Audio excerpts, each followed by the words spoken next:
Are you tired of being confused about your role as a man? Are you tired of women in society defining who you are and having you walk on eggshells? Well, this video is for you.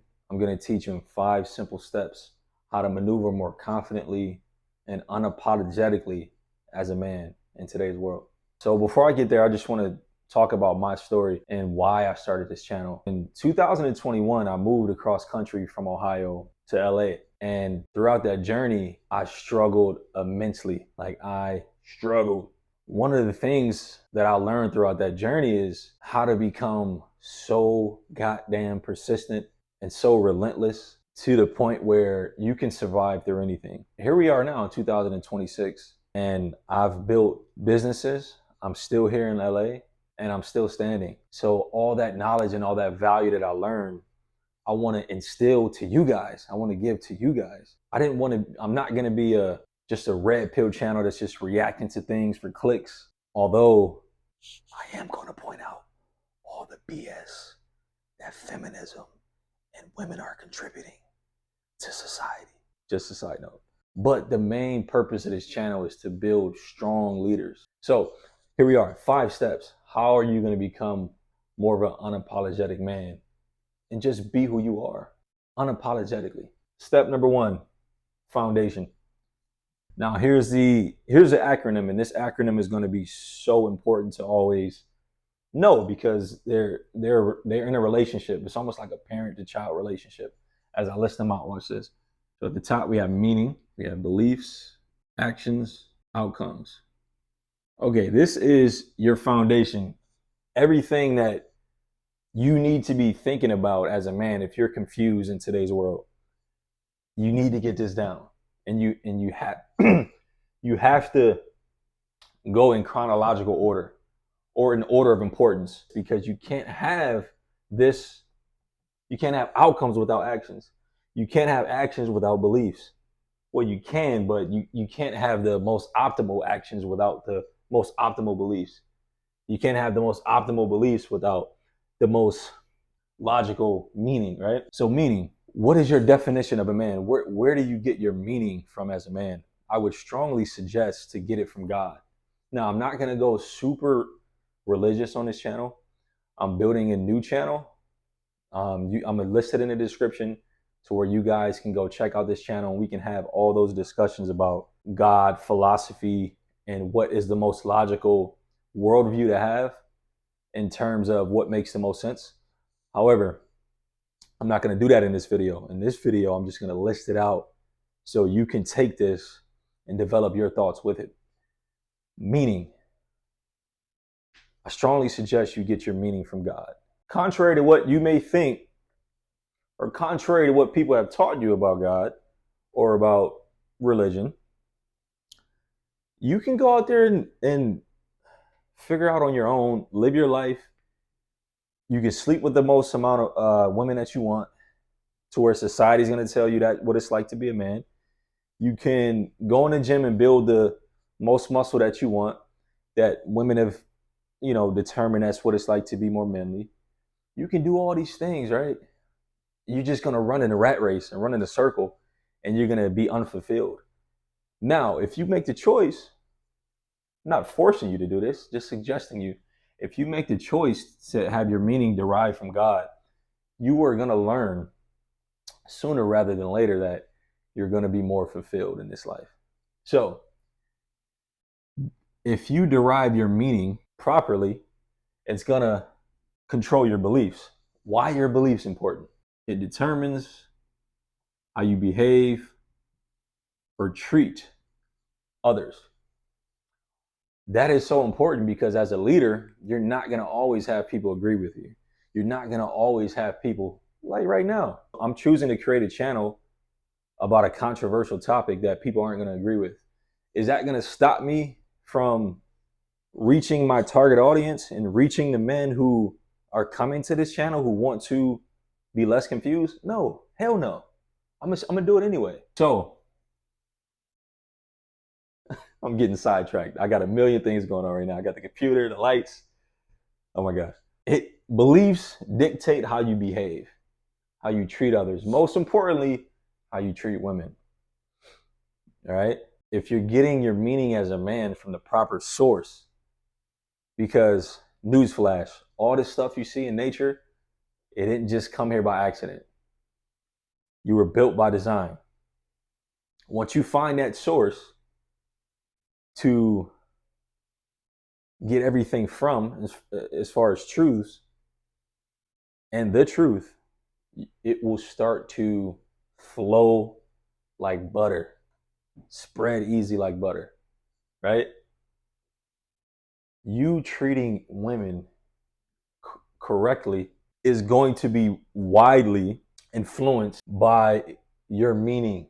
Where do you get your meaning from as a man? So beliefs they stem from meaning. Once you believe the meaning of why you're here as a man, it's going to, and if you get it from God, it's going to greatly affect how you treat other people, especially women. Now, actions. Those beliefs, those things that you can revere as being the truth are going to determine your actions. And it's not just about how you treat people, it's about your everyday to day life. Everyday life. Once you've got to the point to now, you can think about it from a more pragmatic level. It's starting to make more sense logically. Your meaning as a man and your beliefs are in line.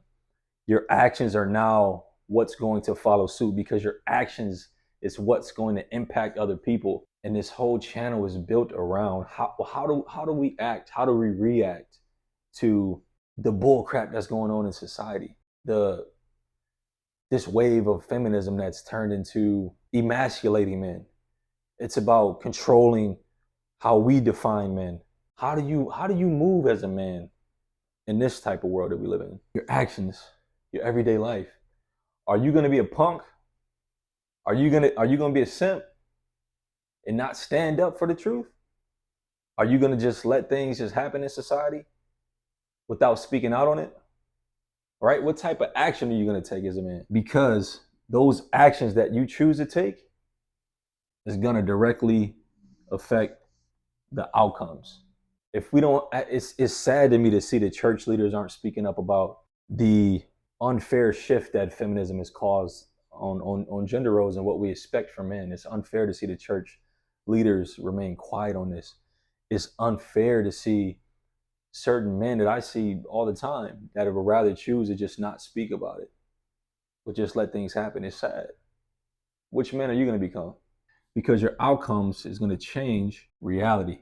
What type of world do we want our future sons to grow up in, right? This whole foundation is going to control what that world looks like. Because believe it or not, as much as society and women tell us that we're so aggressive and it's misogynistic if we're overly confident and stuff like that, it takes a confident and strong and aggressive type of mindset to become an effective leader. And despite what they tell you, women and society need our leadership. They need proper leadership under the correct foundation. Foundation got to be correct or the whole house is going to fall.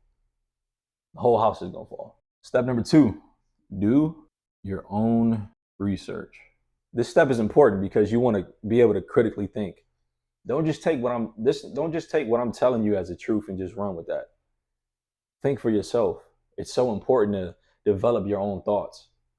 You have to be able to, in the midst of all this craziness, think logically, but then also take your own life experiences and then say, okay, what I'm saying to you might have some truth in it because I tested it in life, right? Verify and test. Verify what I'm saying. Go out in the world, right? I tell you guys all the time, I don't want you to just, because we live in this society, to become antisocial and not speak to women. I tell you all the time, one of the most pivotal skills to know as a man is how to speak to the opposite sex effectively, how to communicate. Verify these things that I'm telling you. Test it in your own life. And then critically think on if the information that I'm giving you has real true value. Critically think. All right? Think for yourself. That's how I got to the point to where I now have a great foundation here in Los Angeles when I don't have any family out here. And I had to figure it all out on my own. I had to think for myself. I would always go out and try to get information on how to make more money, how to become better in relationships, how to, just improve my life. But it wasn't until I thought for myself, I took those valuable pieces of information and then I developed my own way in my life, because that's one of the most unique things about life is that you're never going to always have a perfect situation where you have to follow these steps completely. Sometimes you may have, life is so nuanced that you have to make your own unique assertions in situations to determine how you're gonna succeed in that situation that you're faced with. So we'll move on. Sorry, I'm rambling. Step number 3, lead like Christ. Now, again, I'm not going to get super religious here. I have a channel that I'm building for that. If you guys want to talk more about the nature of why I'm mentioning Jesus' name, go to that channel, please. I still believe I can give you pragmatic or practical pieces of advice. If you don't want to get super religious about this, that's still going to help you in your life. So for those who don't want to concede to leading like Christ, we'll just in parentheses say, lead with love. Okay. Now, what do I mean when I say lead like Christ? Despite what opinions you may have about Jesus's life, if Jesus's life affected 2.3 billion people's lives 2,000 years after he died, then even at surface level, Jesus is the most influential person that has ever walked this earth. Because Christianity is the world's biggest religion. Look it up. Do your own research. That's step number 2. I'm not going to get into that. I just want to tell you what it's like to lead like Christ. The way Christ led throughout his life was with love. Now, people are going to say, well, if women are throwing hatred towards me, I'm going to, be an a-hole back, right? Or I'm not going to love and be delicate with somebody who's devaluing me. Love is not, let's talk about the real definition of love. Love is not always so tolerant. That's the point I'm getting at. Jesus was not always so tolerant.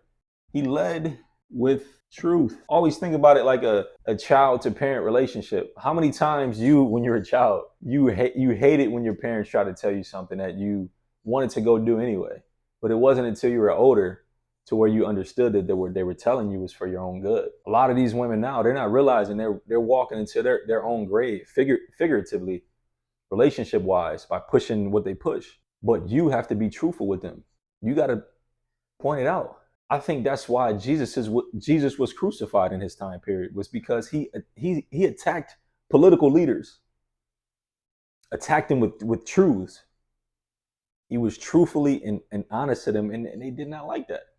How many people like it when you're being truthful about something that inconveniences them, right?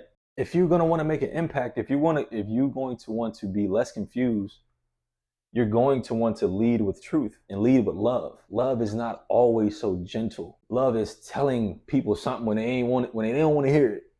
You got to just keep it real with them. And that's how you want to be with specific women. You got to be truthful with the women in your life.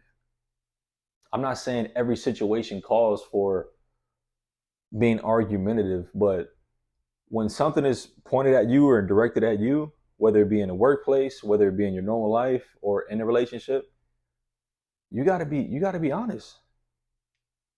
You gotta set your feet on the ground and dictate your space. Period.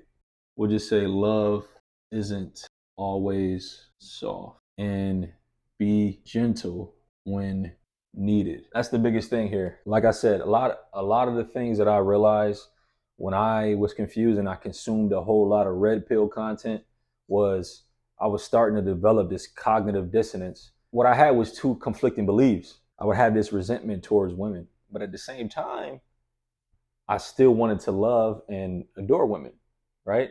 I had this frustration, and I was developing this resentment towards women. Not completely, but these are some of the thoughts that I was getting from consuming all that content. You have to know and understand how to be a great leader is being gentle and showing compassion when it's needed. And then also not being soft all the damn time.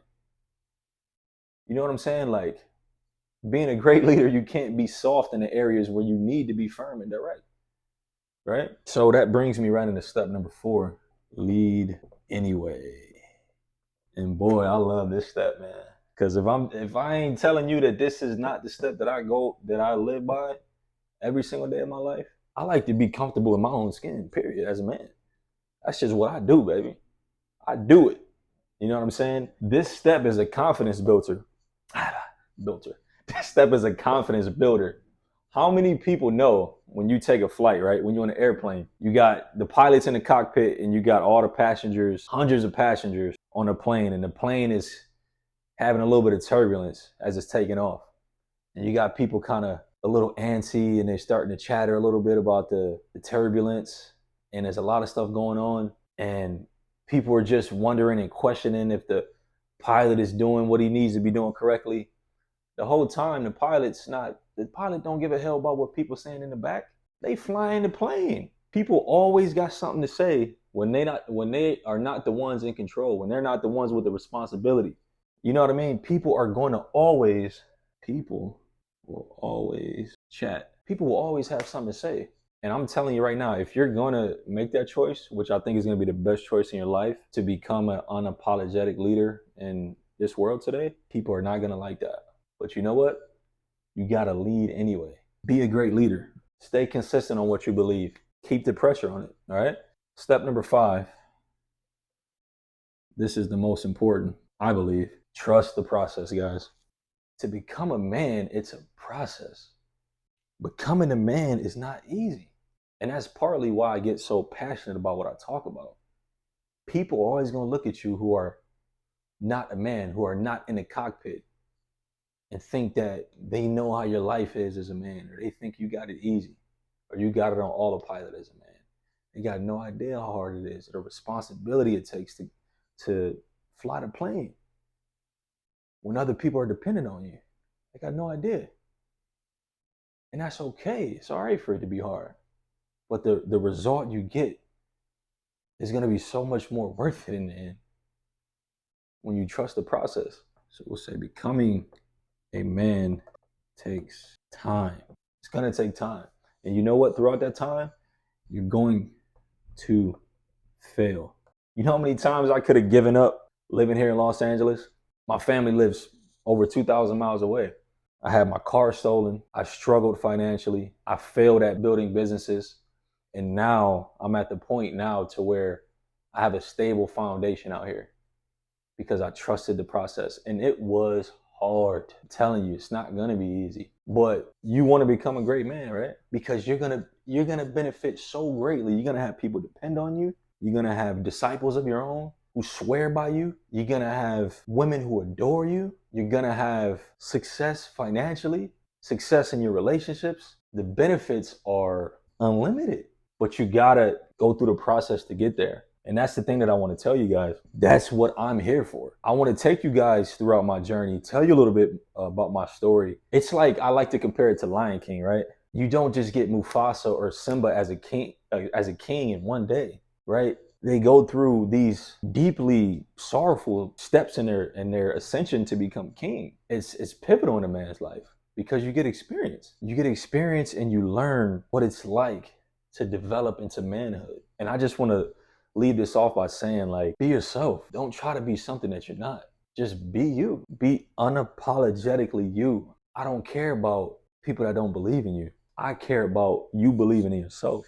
And that's what matters most to me, because we as men, we always prevail. We always prevail in history. We conquer. That's what we do.